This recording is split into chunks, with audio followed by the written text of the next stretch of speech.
Hi there, today's been an interesting day. The wife said to me, let's go up to Windsor and see if my dad's boat is still up at Windsor.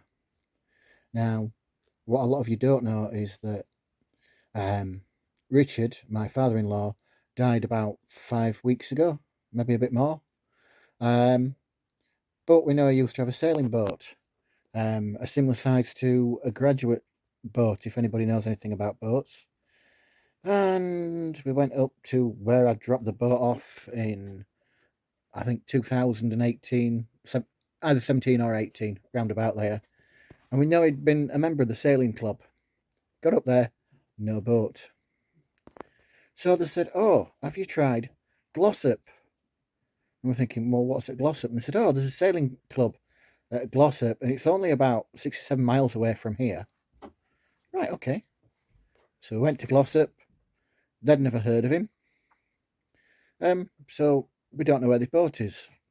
But things were in Glossop anyway. We thought, oh, we're going to Glossop, get something to eat, and just see where the day takes us. So yeah, it was a very interesting day, and I think I'll let the video tell the story.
Well, guys, I'm quite happy to say that I'm in the middle of nowhere. When I say in the middle of nowhere, I mean in the middle of nowhere. You can see the cars in the distance where I parked the camper about 6 months ago, and I was walking on here with my son. All this lot was covered in snow. We couldn't see more than, say, 50 to 100 yards in front of us, and we're looking for a plane wreck. So let's see what today brings. Well, guys, the things we do for you lot. Doing it for myself as well, I'm not going to lie. It'd be no fun if I was just doing it for everybody else.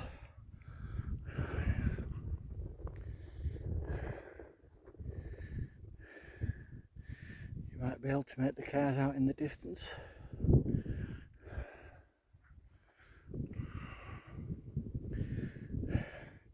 yeah, pretty decent day. Oh, it's actually worth being out of breath. See you in a sec. Well, I know it's Memorial Weekend in America, and I know this happened after World War II, but the remains of an American bomber. I know that the pilot's wedding ring of the plane was returned to the family, and again, it's surreal, absolutely surreal.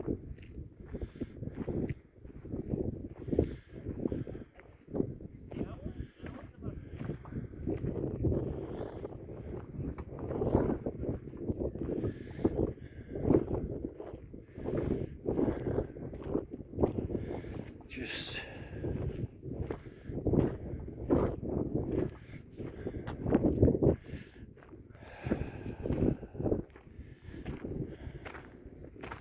don't know what to say. Apart from 7 American servicemen lost their lives.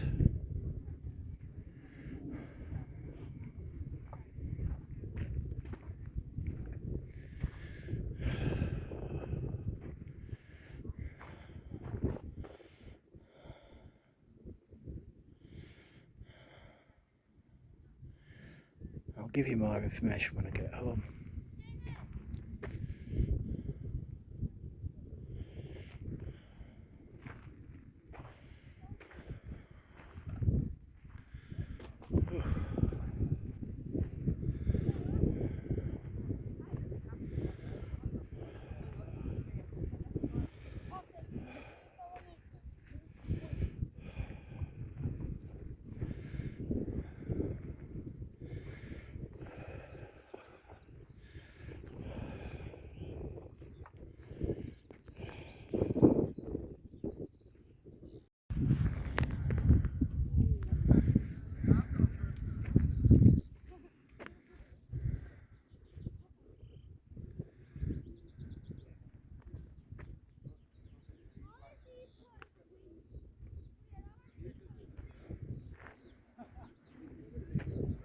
It's absolutely mind-blowing, isn't it, darling?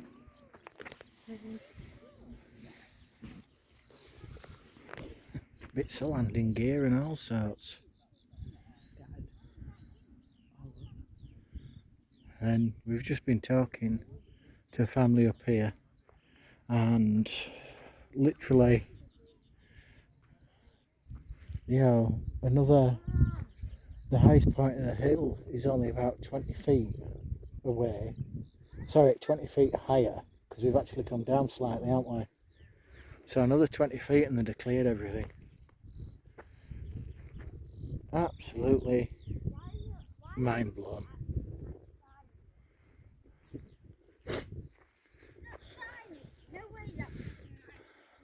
So yeah, I could go on about certain bits, but I'm going to leave it there. I'm sorry guys, I keep saying I've done. Then I walk a bit further and there's more. And it's kind of... I'm not saying this for dramatic effect, but you can see how certain bits have melted due to heat and because of so what else, even after all this time.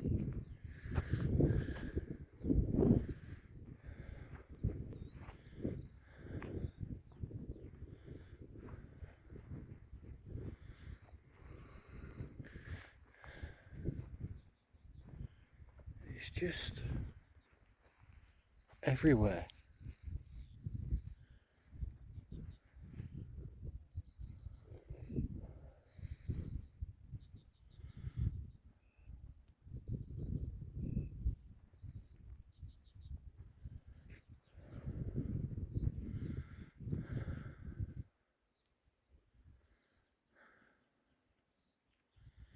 I think the reason why I'm just being quiet for so long right now, you can hear the birds singing.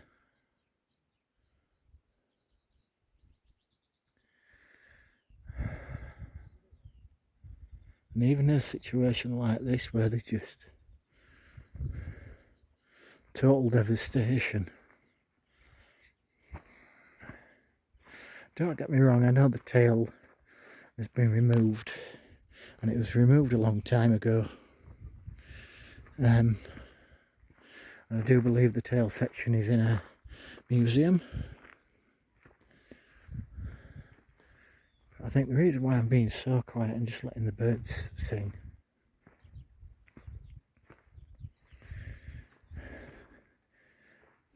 whenever I hear a single bird like that, it's kind of a celebration of life and not of death. And I was wrong. According to the plaque up here, there were 13 crew members. And yeah, just wow.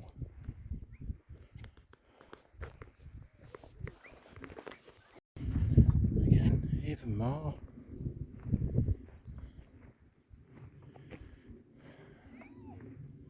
Yeah, I could go around identifying bits and what have you, but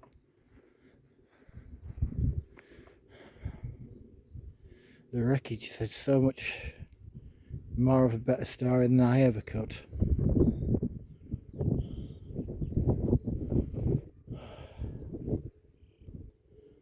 Right, I'm going to see if there's any plaques, get them on video, and then I'm going to call it a day. It's actually making me quite emotional, this, so I do apologise. Yeah, not the easiest of path to walk down.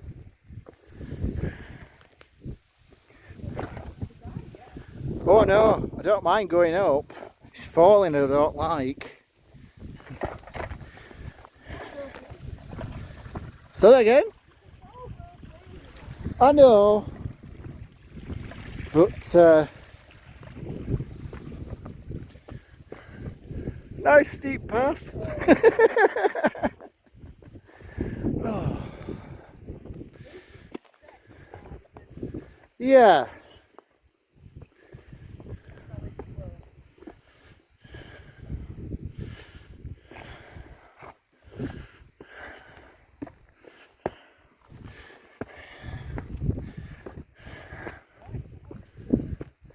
Yeah. Oh.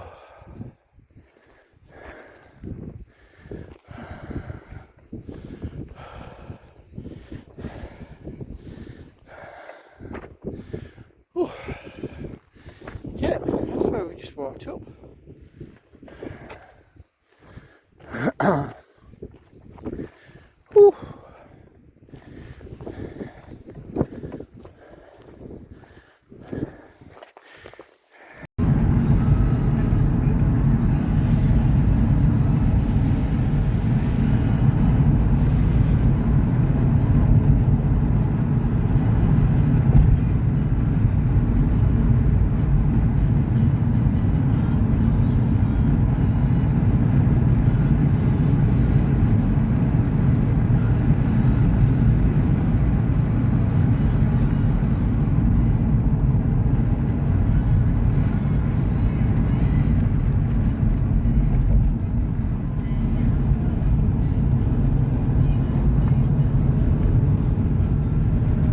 Watch out for the cattle grid when you go around the next corner. It might be a bit further down than what I think, but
turning your left before you takes you into home first. Yeah, it is, but I can still follow it if it keeps down.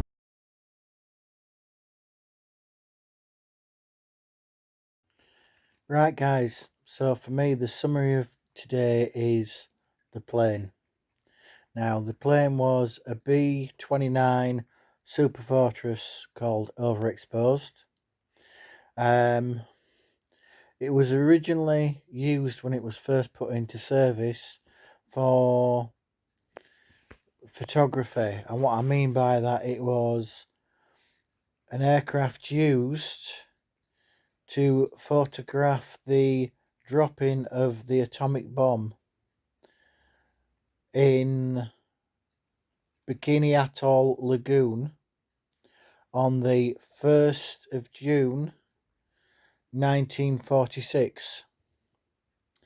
And after it took the photos as it recorded it coming out of the plane and how it released and everything else, and the plane had to dive 1,000 feet and it was 7 miles away when the bomb exploded. It was also used in photographing an underwater bomb test. So that's a little bit about the plane. The next part is Overexposed was destroyed after a crash on moorland near Glossop in Derbyshire. It was a routine flight between RAF Scampton to USAF base Burtonwood, and it was on a wages drop. It had £7,000 in wages. The bag was found unburnt near the crash site, and they were actually about 2.5 miles away. Kind of a recovery team doing a routine exploring of the area, which again was part of the RAF and part of the mountain rescue as it's now become team. And the alarm wasn't raised until the plane didn't get to where it was supposed to be going. The ironic thing is that there were also 2 other planes flying with this plane, and they didn't see the plane go down. And they didn't, and that's a bit of an assumption because they didn't raise the alarm. It was the plane not arriving that raised the alarm. So it's just a little bit of something to pass on. There's loads more to find out about this plane called Overexposed on the internet. I'm not going to give any secrets away, but thank you for watching. Hope you enjoyed it, and I'll catch you next time.